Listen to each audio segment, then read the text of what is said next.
This video is going to be the perfect example of why Muslim apologists of today must lie to save Islam.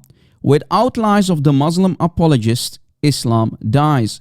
And here is a perfect example why. Judaism has these rooted ideas that find their fullest expression in the Christian faith.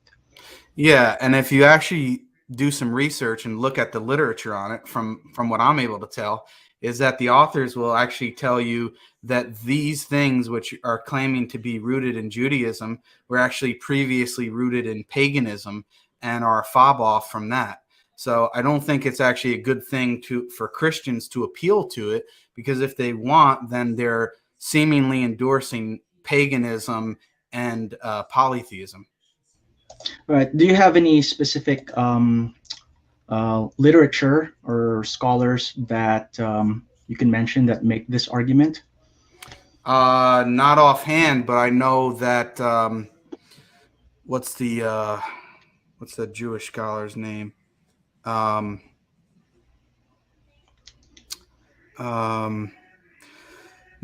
it Benjamin Summer? Benjamin Summer. Oh, no, he didn't. And if you actually do some research and look at the literature on it, the authors will actually tell you that these things which are claiming to be rooted in Judaism were actually previously rooted in paganism. Right. Do you have any specific literature or scholars that you can mention that make this argument? Benjamin Summer. Friends, it's a delight to be here today with Professor Benjamin Summer, who is professor of Bible at the Jewish Theological Seminary. Prior to that, he was a professor at Northwestern University. He is the author of Revelation and Authority, Sinai in Jewish Scripture and Tradition, a study on how the giving of the Torah at Sinai became understood in the Jewish tradition, which won the 2016 Goldstein-Goren Award for the best book in Jewish thought, Mazel Tov. An earlier book of his, The Bodies of God and the World of Ancient Israel, were actually previously rooted in paganism. In fact, it's not so pagan.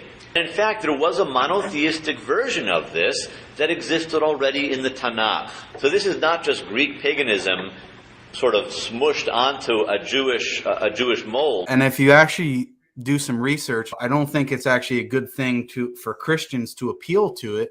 In fact, to say that 3 is 1, heck, the Kabbalah is going to go further than that. They say 10 is 1. The Zohar, Sefer HaBahir, they say 10 is 1. And actually, when you get to Luriana Kabbalah, and there's the idea that within each of the Sefirot, each of the 10 Sefirot has 10 Sefirot within it, so that we've got 100 different Sefirot, really. We're taking this reasoning much, much farther than the Christians did. And if you actually do some research and look at the literature on it. So actually, one of the more radical conclusions that I came to, much to my own surprise, when I was writing this book, and this is not at all what I had intended to do, because in various ways that we could discuss if you're interested, I'm actually rather uncomfortable with my own conclusion here, but as a scholar, I got to call them as I see them. One of the conclusions that I came to my shock, when I finished this book, is that we Jews have no theological objection to the doctrine of the Trinity. Benjamin Summer.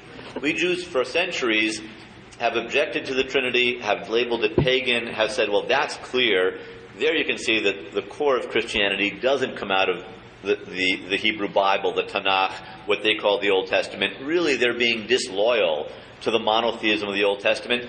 Actually, I think that that's not true. To my surprise, I came to the conclusion, somewhat to my dismay, I came to the conclusion that we Jews have no theological right to object to the Trinity. From what I'm able to tell. Theologically, I think that the model of the Trinity is an old, ancient Near Eastern idea that shows up in the Tanakh, in the Tanakh, in the Tanakh, in the Tanakh, and that in a different way shows up in Jewish mysticism as well.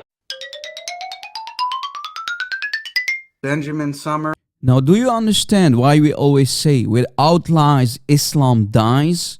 Do you see how Muslim apologists need to lie about people, force words inside the mouth of people which they did not say to save the Ummah? Jake Brancatella, i.e. the Muslim metaphysician, you are busted and served for everybody to see. You have no honor and you have no shame.